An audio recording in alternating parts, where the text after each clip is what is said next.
Good afternoon, sir. Good afternoon, ma'am. Am I audible? Sir, Am I audible? your voice is very feeble, sir. Yes, How about me? Am I audible? you are audible, ma'am. Yeah, sir. You Now are I can hear you. okay. We are good to We can start the start. session. Yes, thank you.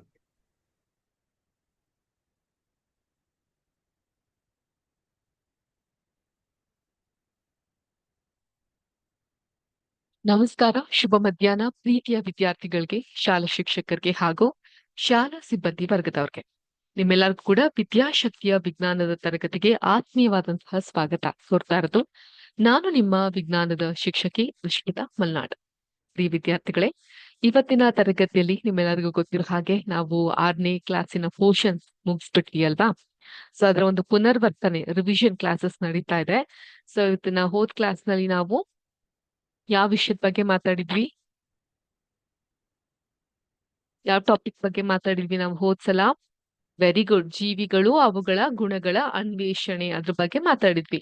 ಇವತ್ತು ನಿಸರ್ಗದ ಸಂಪತ್ತಿನ ಕಡೆಗೆ ನಾವು ಹೋಗೋಣ.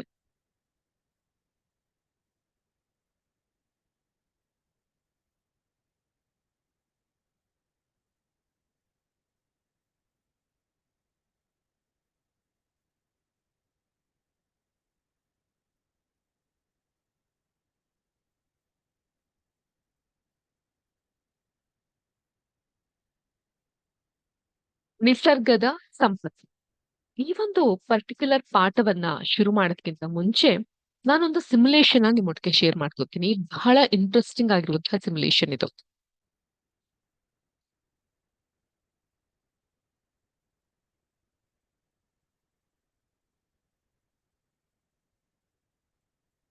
ನನ್ನ screen ನಿಮ್ಮೆಲ್ಲಾರ್ಗೂ ಕಾಣಿಸ್ತಾ ಇದೆ ಅಂತ ಭಾವಿಸ್ತೀನಿ. ಕಾಣಿಸ್ತಾ ಇದೆಯಾ? ಸ್ಕ್ರೀನ್ ಅಲ್ಲಿ ಏನಾದ್ರೂ ಮೂವ್ ಆಗ್ತಾ ಇದೆಯಾ? ಮೂವ್ ಆಗ್ತಾ ಇದೆಯಾ? ಇಲ್ಲ ಅಲ್ವಾ? ಓಕೆ. ಒಂದು ರ್ಯಾಬಿಟ್ ನ ನೀವು ಕಾಣ್ಬಹುದು. ಕಾಣ್ಲಿಕ್ಕೆ ಸಾಧ್ಯ ಆಗ್ತಾ ಇದೆಯಾ ರ್ಯಾಬಿಟ್ ನ? ಒಂದ್ ಸೆಕೆಂಡ್. ಸೊ ಇಲ್ಲೊಂದು ರ್ಯಾಬಿಟ್ ಅಂದ್ರೆ ಮೊಲವನ್ನ ನೋಡಬಹುದು.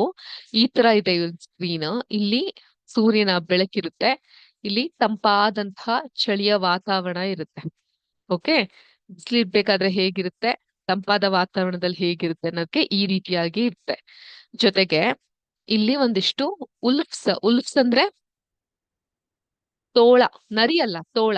ತೋಳ ಬಂದು ಉಲ್ಫ್ಸ್, ನರಿ ಬಂದು ಫಾಕ್ಸ್. ಆಯ್ತಾ? ಉಲ್ಫ್ಸ್ಗಳನ್ನು ಹಾಕಿಡಬಹುದು. ಲಿಮಿಟೆಡ್ ಫುಡ್ ಅಂತ ಸೆಲೆಕ್ಟ್ ಮಾಡಿದ್ರೆ ಆಹಾರ ಬಹಳ ಕಮ್ಮಿ ಇರುತ್ತೆ. ಆ ರೀತಿಯಾಗಿ ಇರುತ್ತೆ. ಓಕೆ. ಸದ್ಯಕ್ಕೆ ಅದಕ್ಕೆ ತೋಳದ ಭಯನೂ ಬೇಡ, ಆಹಾರದ ಭಯನೂ ಬೇಡ. ಅದಕ್ಕೆ ಒಳ್ಳೆ ಊಟವನ್ನ ಇಡೋಣ. ಈಗ ಒಂದೇ ಒಂದು ಮೊಲ ಇದೆ. ಈ ಒಂದ್ ಮೊಲ ಜೊತೆಗೆ ಇನ್ನೊಂದ್ ಮೊಲನ ಸೇರಿಸಿದಾಗ, ಅದಕ್ಕೊಂದ್ ಪಾರ್ಟ್ನರ್ನ ಸೇರಿಸಿದಾಗ, ಸೊ ಎರಡು ಸೇರಿ ತಿನ್ಲಿಕ್ಕೆ ಶುರು ಆಗುತ್ತೆ. ಎರಡರಿಂದ ಮತ್ತೆ ಒಂದಿಷ್ಟು ಮೊಲಗಳು ಉತ್ಪತ್ತಿ ಆಗ್ತಾ ಹೋಗುತ್ತೆ. ಅದರ ವಂಶ ಅಭಿವೃದ್ಧಿ ಆಗ್ತಾ ಹೋಗುತ್ತೆ. ಕಾಣ್ತಾ ನೋಡಿ, ವಂಶ ಜನರೇಷನ್ 1 ಬಂದಾಗ್ಬಿಟ್ಟಿದೆ. ಜನರೇಷನ್ 1 ಟೈಮರ್ ಓಡ್ತಾ ಇದೆ. ಜನರೇಷನ್ 1 ಟೈಮರ್ ಮುಗ್ದ್ಮೇಲೆ ಮತ್ತೆ ಹೊಸ ಜನರೇಷನ್ ಹುಟ್ಟುತ್ತೆ. ಆಹಾರ ಸಂಪನ್ಮೂಲ ಎಷ್ಟಿದೆ ಅಷ್ಟೇ ಇದೆ, ಆದ್ರೆ ಹೊಸ ಜನರೇಷನ್ ಹುಟ್ಟತಾ ಇದೆ ಅಲ್ವಾ? ಮತ್ತೆ ಇನ್ನೊಂದಿಷ್ಟು ಜನರೇಷನ್ ಹುಟ್ಟುತ್ತೆ. ಸೊ ಟೈಮರ್ ಓಡ್ತಾ ಇದೆ. ಸೊ ಈ ಮೊಲಗಳಿಗೆ ತಿನ್ಲಿಕ್ಕೆ ಅಂದ್ರೆ ಈ ಫುಡ್ ಸೈಕಲ್ ಅನ್ನೋದ್ರ ಬಗ್ಗೆ ನೀವು ಕೇಳಿದಿರಲ್ವಾ? ನೋಡಿ, ಈ ರೀತಿ ಆಗ್ಬಿಡುತ್ತೆ. ಬರೀ ಮೊಲದ ಚೀರಾಟ ಹೋರಾಟಗಳೇ ನಡೀತಾ ಇರುತ್ತೆ. ಹೌದಾ?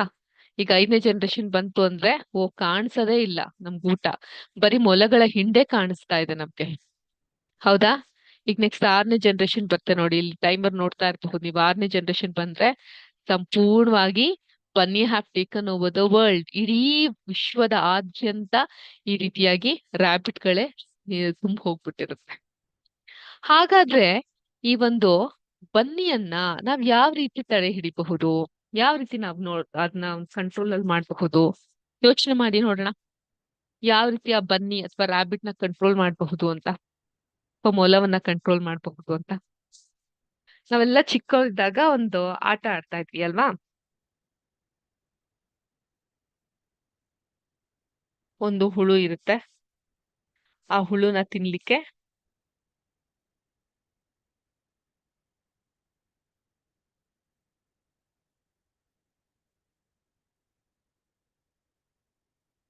ಒಂದ್ ಹಲ್ಲಿ ಬರುತ್ತೆ.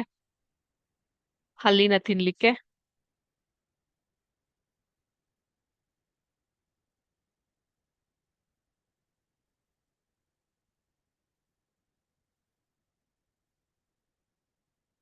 ಇದು ಕಪ್ಪೆ ಅಂತ ಅನ್ಕೊಳ್ಳಿ, ಕಪ್ಪೆ ತರ ಇಲ್ಲ, ಕಪ್ಪೆ ಬರುತ್ತೆ. ಕಪ್ಪೆನ ತಿನ್ಲಿಕ್ಕೆ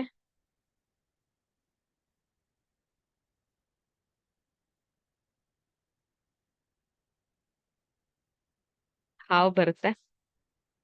ಹಾವ್ನ ತಿನ್ಲಿಕ್ಕೆ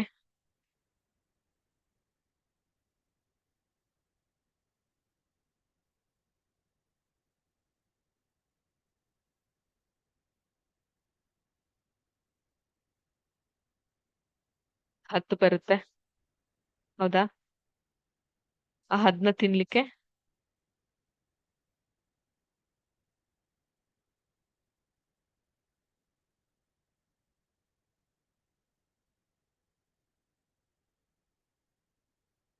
ಒಬ್ಬ ಮನುಷ್ಯ ಬರ್ತ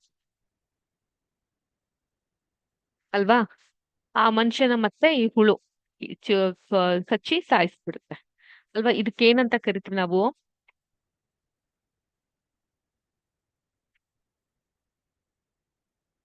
ಫುಡ್ ಸೈಕಲ್. ಹೌದಾ? ಅಥವಾ ಆಹಾರ ಚಕ್ರ. ಏನಂತ ಕರಿತೀವಿ ನಾವು ಇದಕ್ಕೆ? ಫುಡ್ ಸೈಕಲ್ ಅಥವಾ ಆಹಾರ ಚಕ್ರ ಅಂತ ಕರಿತೀವಿ. ಒಂದು ಹುಳುವನ್ನ ತಿನ್ಲಿಕ್ಕೆ ಹಲ್ಲಿ, ಹಲ್ಲಿನ ತಿನ್ಲಿಕ್ಕೆ ಕಪ್ಪೆ, ಕಪ್ಪೆನ ತಿನ್ಲಿಕ್ಕೆ ಹಾವು, ಹಾವ್ನ ತಿನ್ಲಿಕ್ಕೆ ಹದ್ದು, ಹದ್ದನ್ನ ತಿನ್ಲಿಕ್ಕೆ ಮನುಷ್ಯ, ಈ ಮನುಷ್ಯನ ಕೊಲ್ಲಿಕ್ಕೆ ಮತ್ತೆ ಈ ಹುಳ. ಇದನ್ನ ನಾವು ಫುಡ್ ಸೈಕಲ್ ಅಥವಾ ಆಹಾರ ಚಕ್ರ ಅಂತ ಕರಿತೀವಿ. ಅಂದ್ರೆ ಒಂದನ್ನ ಕೊಂದು ಮತ್ತೊಂದು ಬದುಕ್ತಾ ಇರುತ್ತೆ ಅಂತ. ಸರ್ವೈವಲ್ ಆಫ್ ದ ಫಿಟ್ಟೆಸ್ಟ್ ಅನ್ನುವಂಥದ್ದು ಕೇಳಿದ್ದೀರಾ ನೀವು? ಯಾರ್ ಗಟ್ಟಿ ಇರ್ತಾರೋ ಅವ್ರು ಮಾತ್ರ ಬದುಕ್ತಾರೆ ಅಂತ ಅನ್ಬಿಟ್ಟು ಕೇಳಿದಿರಾ ಆ ಸಿದ್ಧಾಂತನ ಮಕ್ಳೇ ನೀವು?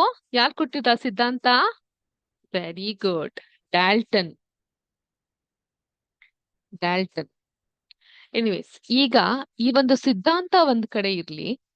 ಸೊ ನಾವಿಲ್ಲಿ ಏನ್ ಹೇಳಿಕ್ ಹೊರಟಿದೀವಿ? ಇಲ್ಲಿ ಎಷ್ಟೊಂದು ಮೊಲಗಳನ್ನ ನೀವು ನೋಡಿದ್ವಿ, ರ್ಯಾಬಿಟ್ಸ್, ಎಷ್ಟೊಂದು ರ್ಯಾಬಿಟ್ಸ್ ನೋಡ್ವಲ್ಲ, ಅದ್ರ ಸಂತತಿ ಹೆಚ್ಚಾಗ್ತಾನೆ ಇತ್ತು.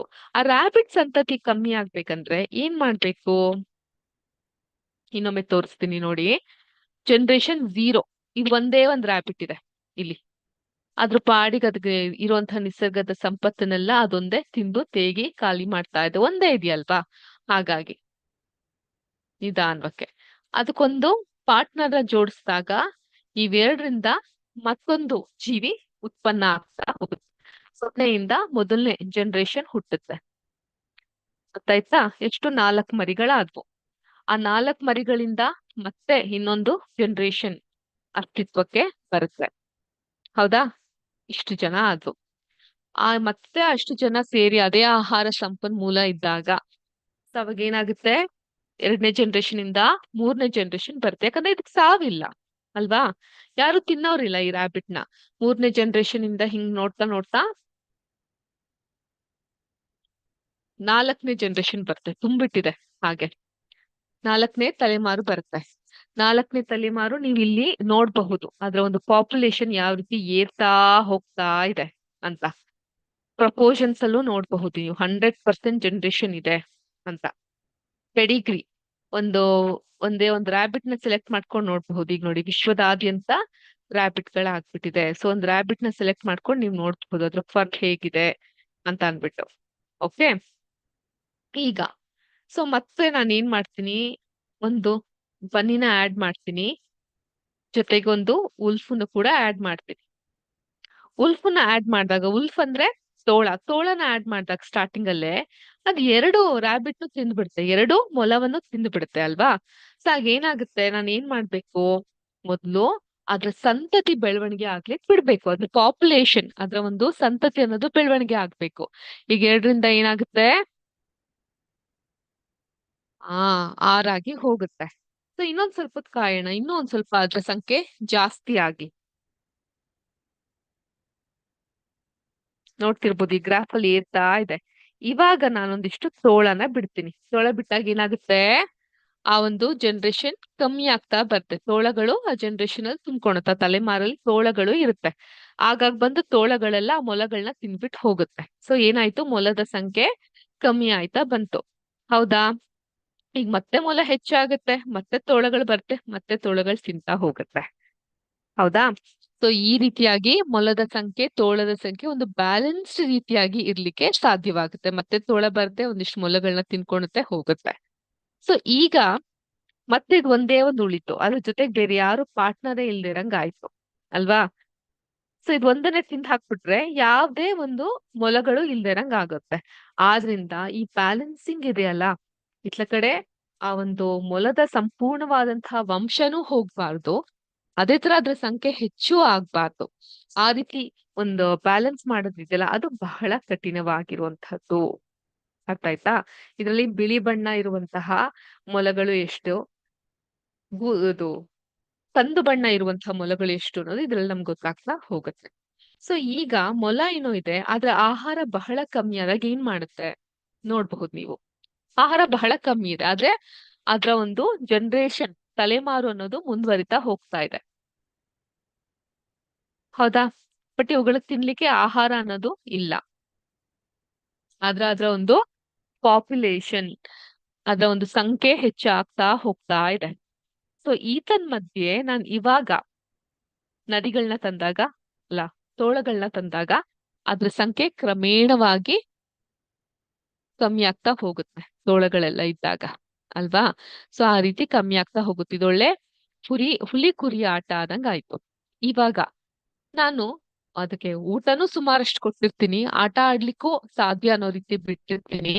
ಸೊ ಅದ್ರ ಒಂದು ಪಾಪ್ಯುಲೇಷನ್ ಜಾಸ್ತಿ ಆಗ್ಲಿ ಅಂತ ಕಾದು ಕೊನೆಗೆ ನಾನು ತೋಳನ ಕಳ್ಸಿದ್ರೆ ಏನಾಗುತ್ತೆ, ಆ ಒಂದು ಪ್ರಾಬಬಿಲಿಟಿನ ಟೆಸ್ಟ್ ಮಾಡೋಣ, ಎಲ್ಲಾ ರೀತಿಯಲ್ಲೂ ನೋಡ್ತಾ ಹೋಗೋಣ. ಸೊ ಮೊದಲನೇದಲ್ಲಿ ಏನ್ ಮಾಡಿದ್ವಿ ನಾವು, ಯಾವ್ದೇ ತೋಳಗಳಿಲ್ದೆ ಅದರ ಒಂದು ಜನಸಂಖ್ಯೆ ಹೆಚ್ಚಾಗ್ಬಿಟ್ಟು ಅದು ಸಂಪೂರ್ಣವಾಗಿ ತುಂಬ ಹೋಗಿತ್ತು. ಅದಾದ್ಮೇಲೆ ಏನ್ ಮಾಡಿದ್ವಿ ನಾವು, ಜನಸಂಖ್ಯೆಯ ಜೊತೆಗೆ ಒಂದ್ ಸ್ವಲ್ಪ ತೋಳವನ್ನ ತಂದಾಗ ಆ ತೋಳದ ಸಂಖ್ಯೆಯಿಂದ ಜನಸಂಖ್ಯೆ ಕಮ್ಮಿ ಆಗ್ಲಿಕ್ಕೆ ಶುರುವಾಯ್ತು. ಈಗ ಒಂದೇ ಸಲ ಹೆಚ್ಚಿಸ್ತಾ ಇದೀನಿ ಸಂಖ್ಯೆನ, ಒಂದು 4-5 ತಲೆಮಾರಿನಷ್ಟು ಹೆಚ್ಚಿಸ್ತಾ ಇದ್ದೀನಿ. ಒಂದ್ 5 ತಲೆಮಾರಿನಷ್ಟು ಹೆಚ್ಚಿಸ್ತೀನಿ, ನೋಡೋಣ.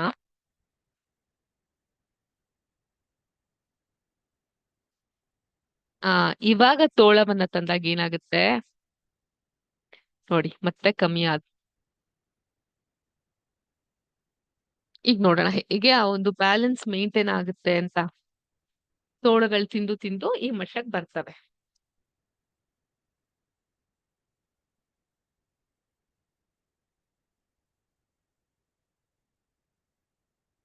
ಮತ್ತೆ ಕಮ್ಮಿ ಆಗ್ತಾ ಇದೆ, ಡಿಮಿನಿಷ್ ಆಗ್ತಾ ಇದೆ.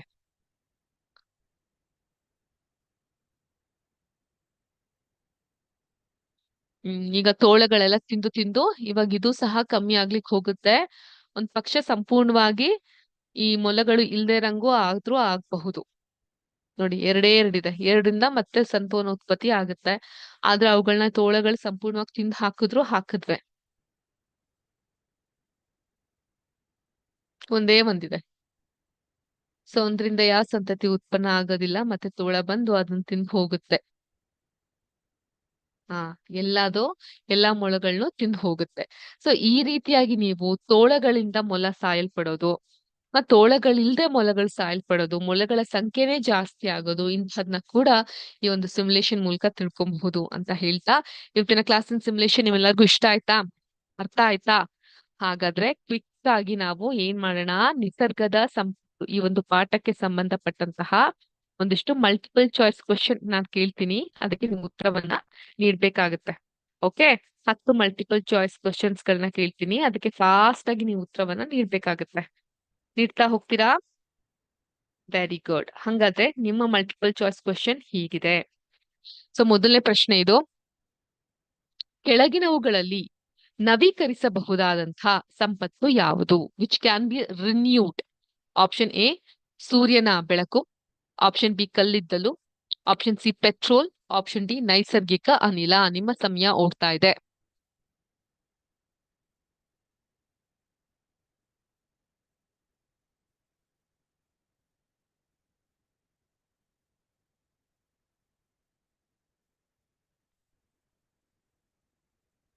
ಸಮಯ ಓಡ್ತಾ ಇದೆ. ಏನಿರಬಹುದು ಸರಿಯಾದಂತಹ ಉತ್ತರ, ಸೂಕ್ತವಾದಂತಹ ಉತ್ತರ?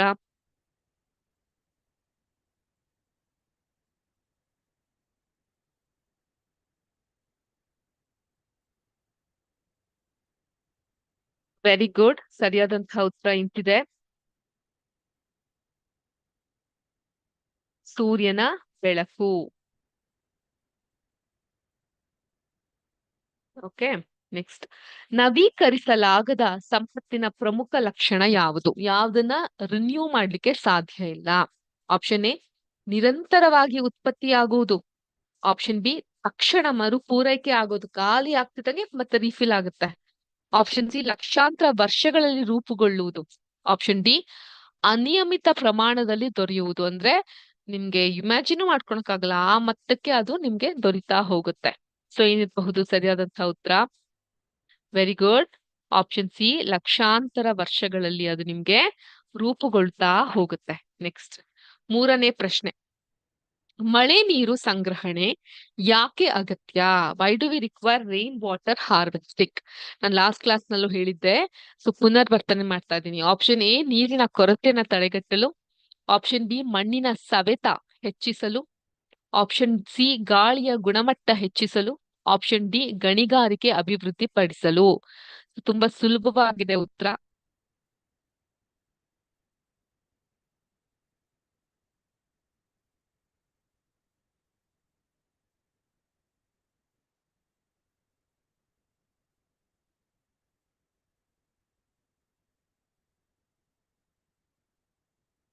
ಸೊ ಏನಿರಬಹುದು ಸರಿಯಾದಂತಹ ಉತ್ತರ?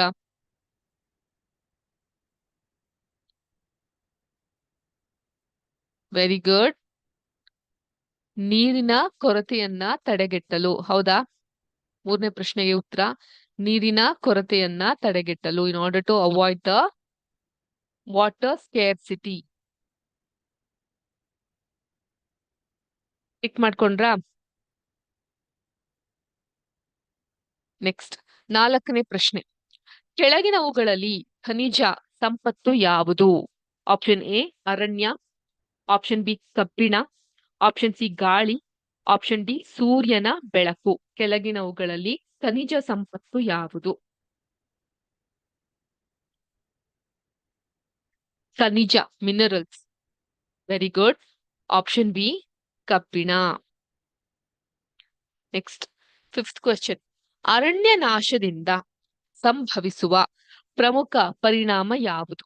ಆಪ್ಷನ್ ಎ ಜೀವ ವೈವಿಧ್ಯತೆಯ ಕುಗ್ಗು. ಈಗ ರಾಬಿಟ್ ನೋಡಿದ್ರಲ್ಲ, ಸಂಪೂರ್ಣವಾಗಿ ಕುಗ್ಗ್ ಹೋಗೋದು, ಯಾಕಂದ್ರೆ ಅವುಗಳ ಜಾಗನ ಸಂಪೂರ್ಣವಾಗಿ ನಾಶ ಮಾಡ್ಬಿಟ್ಟಿದೀವಿ. ಆಪ್ಷನ್ ಬಿ ಆಮ್ಲಜನಕ ಹೆಚ್ಚಳ, ಆಕ್ಸಿಜನ್ ಹೆಚ್ಚಾಗೋದು. ಆಪ್ಷನ್ ಸಿ ಮಳೆ ಹೆಚ್ಚಳ. ಆಪ್ಷನ್ ಡಿ ಪರಿಸರ ಸಮತೋಲನ ಹೆಚ್ಚಳ. ಸೊ ಇದನ್ನೊಂದು ಚಿಕ್ಕ ಮಗು ಕೇಳಿದ್ರು ಸಹ ಉತ್ತರ ಗೊತ್ತಿರುತ್ತೆ. ಏನಾಗುತ್ತೆ? ಅರಣ್ಯ ನಾಶದಿಂದ ನಮ್ಗೆ ಹೆಚ್ಚೇನು ಆಗಲ್ಲ, ತೊಂದರೆ ಆಗ್ತಾ ಹೋಗುತ್ತೆ. ಏನದು ತೊಂದ್ರೆ? ಜೀವ ವೈವಿಧ್ಯತೆ ಅನ್ನೋದು ಕುಗ್ತಾ ಹೋಗುತ್ತೆ.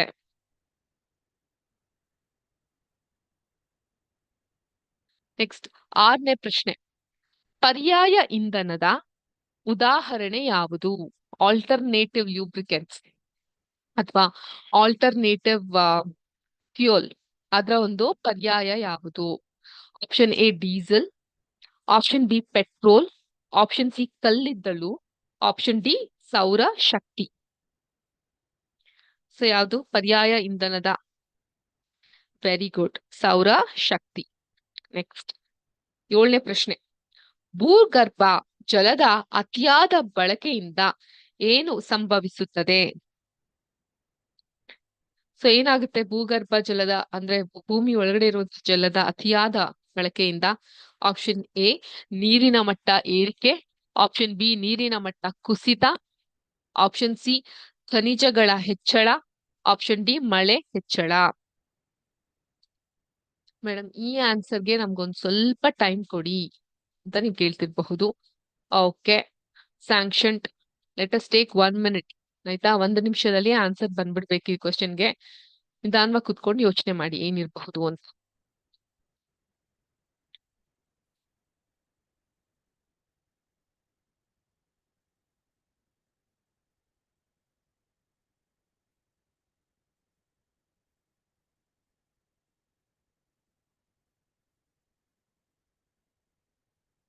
ಏನಿರಬಹುದು ಉತ್ತರ?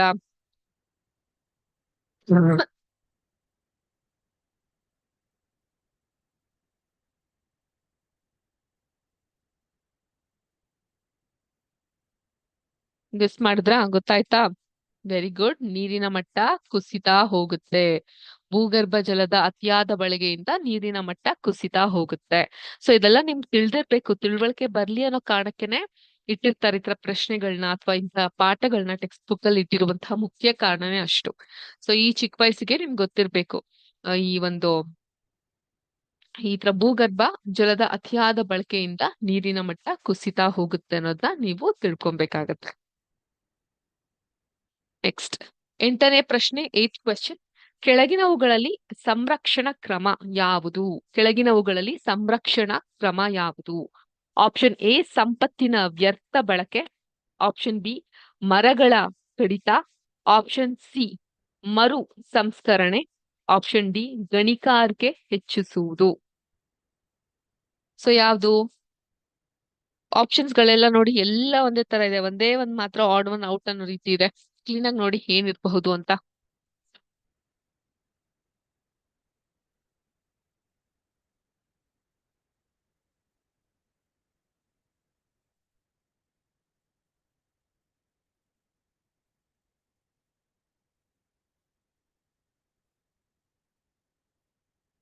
ನೋಟ್ ಮಾಡ್ಕೊಂಡ್ರಾ?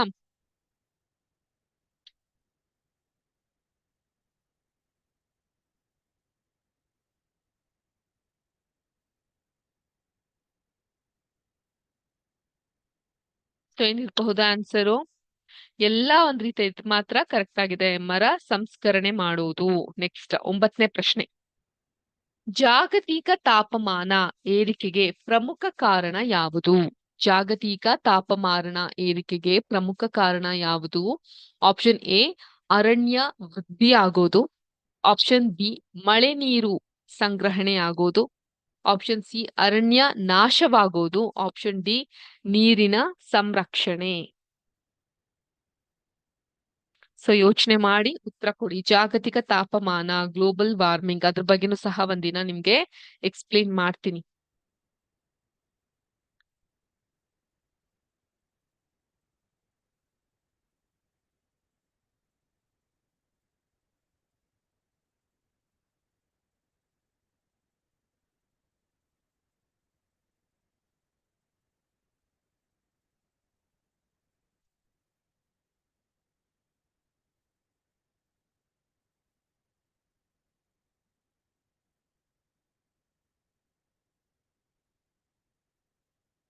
ನೋಟ್ ಮಾಡ್ಕೊಂಡ್ರ ಮಕ್ಳೇ?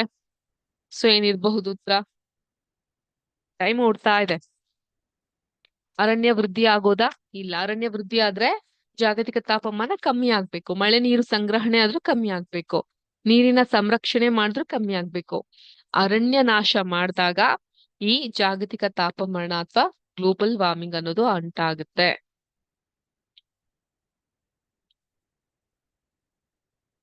ನೆಕ್ಸ್ಟ್ 10ನೇ ಪ್ರಶ್ನೆ, last question for the day.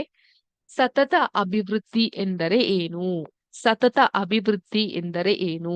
Option A ಇಂದಿನ ಅಗತ್ಯಗಳನ್ನ ಪೂರೈಸುವಾಗ ಭವಿಷ್ಯಕ್ಕೆ ಹಾನಿ ಮಾಡದಂತೆ ಅಭಿವೃದ್ಧಿ ಹೊಂದೋದು. ಸೊ ಯಾರಿಗೂ ನೋಯಿಸ್ದೆ, ಯಾರಿಗೂ ತೊಂದರೆ ಕೊಡದೆ ನಮ್ಮ ಪಾಡಿಗೆ ನಾವು ಸುಮ್ನೆ ಅಭಿವೃದ್ಧಿನ ಮಾಡ್ಕೊಂಡು ಹೋಗೋದು. ನೆಕ್ಸ್ಟ್ ಆಪ್ಷನ್ ಬಿ ಸಂಪತ್ತಿನ ಅತಿಯಾದ ಬಳಕೆ, ಆಪ್ಷನ್ ಸಿ ಕೈಗಾರಿಕಾ ವೃದ್ಧಿ ಮಾತ್ರ, ಆಪ್ಷನ್ ಡಿ ಗಣಿಗಾರಿಕೆ ಹೆಚ್ಚಿಸೋದು. ಸೊ ಯಾವ್ದಿರಬಹುದು ಸರಿಯಾದಂತಹ ಉತ್ತರ? Take a guess.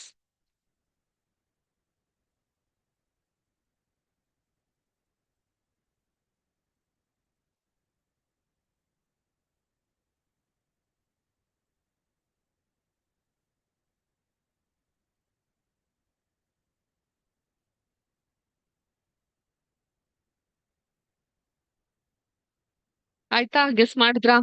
ಯಾರು ಹೇಳ್ತೀರಾ ಸರಿಯಾದಂತಹ ಉತ್ತರ ಏನು ಅಂತ?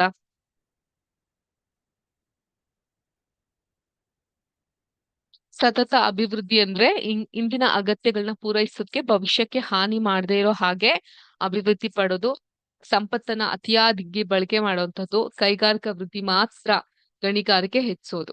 ಇದ್ರಲ್ಲಿ ಯಾವ್ದಪ್ಪ ಸರಿಯಾದಂತಹ ಉತ್ತರ ಅಂತ ನಿಮ್ಗೆ ಅನ್ಸುತ್ತೆ? Very good. Option A.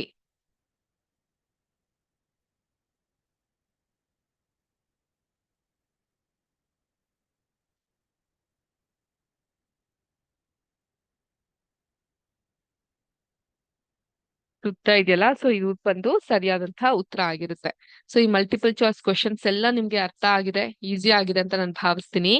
ಈಗ ಕ್ವಿಕ್ ಆಗಿ ಒಂದು ಡಿಕ್ಟೇಷನ್ ಟೆಸ್ಟ್ ಅನ್ನ ತೆಗೆದುಕೊಂಡ್ಬರೋಣ.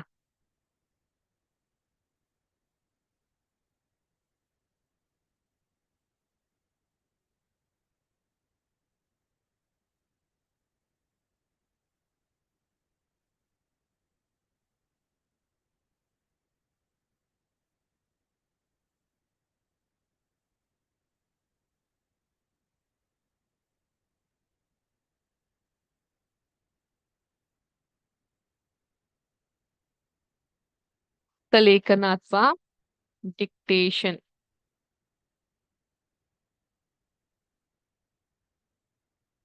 ಐದು ಪದಗಳನ್ನ ನೀಡ್ತಾ ಹೋಗ್ತೀವಿ, 5 ಪದಗಳನ್ನ ನೋಟ್ ಮಾಡ್ಕೊಳ್ಳಿ.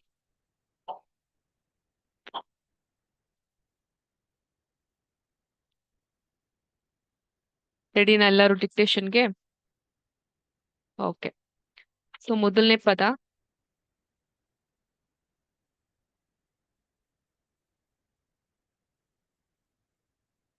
ನವೀಕರಿಸಬಹುದಾದ. ಮೊದಲನೇ ಪದ ನವೀಕರಿಸಬಹುದಾದ.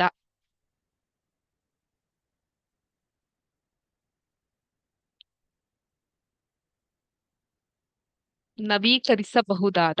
ನವೀಕರಿಸಬಹುದಾದ.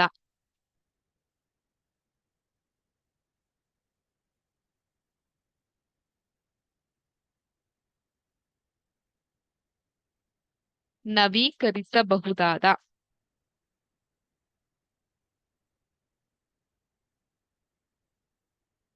ನೋಟ್ ಮಾಡ್ಕೊಂಡ್ರಾ? ಎರಡನೇ ಪದ ನವೀಕರಿಸಲಾಗದ.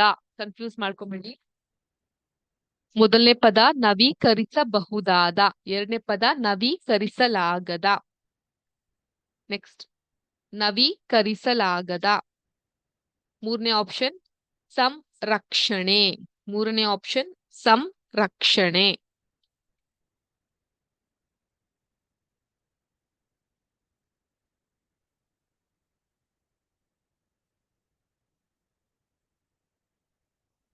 ಸಂರಕ್ಷಣೆ.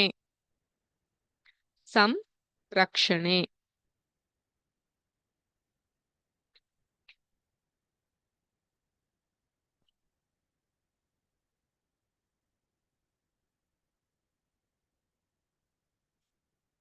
ನೋಟ್ ಮಾಡ್ಕೊಂಡ್ರಾ? ಸಂರಕ್ಷಣೆ ಆಯ್ತಾ? ನೆಕ್ಸ್ಟ್ ಮರು ಸಂಸ್ಕರಣೆ. ರೀಸೈಕಲ್ ಮೀನಿಂಗ್ ಮರು ಸಂಸ್ಕರಣೆ. ಮರು ಸಂಸ್ಕರಣೆ. ಮರು ಸಂಸ್ಕರಣೆ. ನೋಟ್ ಮಾಡ್ಕೊಂಡ್ರಾ?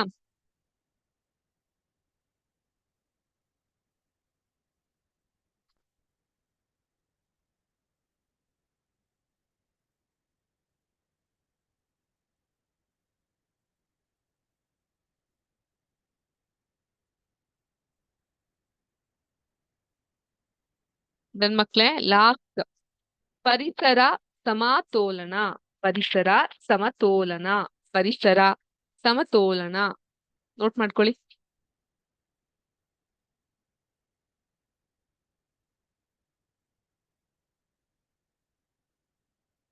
ಪರಿಸರ ಸಮತೋಲನ.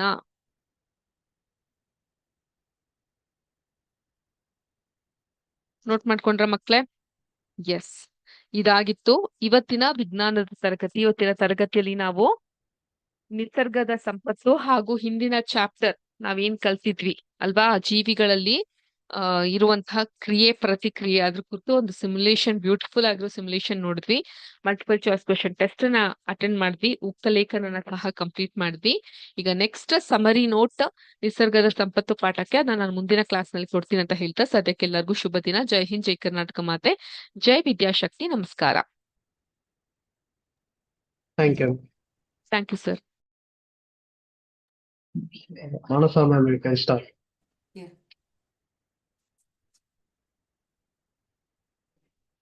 A very happy evening, friends. ಎಲ್ಲರೂ ಹೇಗಿದ್ದೀರಾ? ಚೆನ್ನಾಗಿದ್ದೀರಾ? ಸೊ ಇವತ್ತು ತನಕ ನಾವು ಏನ್ ಮಕ್ಕಳೇ ಮಾಡಿದೀವಿ, ಟೆನ್ಸಸ್ ನಾವು ಕಂಪ್ಲೀಟ್ ಮಾಡಿಬಿಟ್ಟಿದೀವಲ್ವಾ? We have completed tenses. Grammar topics ಅಲ್ಲಿ ಎಷ್ಟೋ ನೋಡಿದೀವಿ.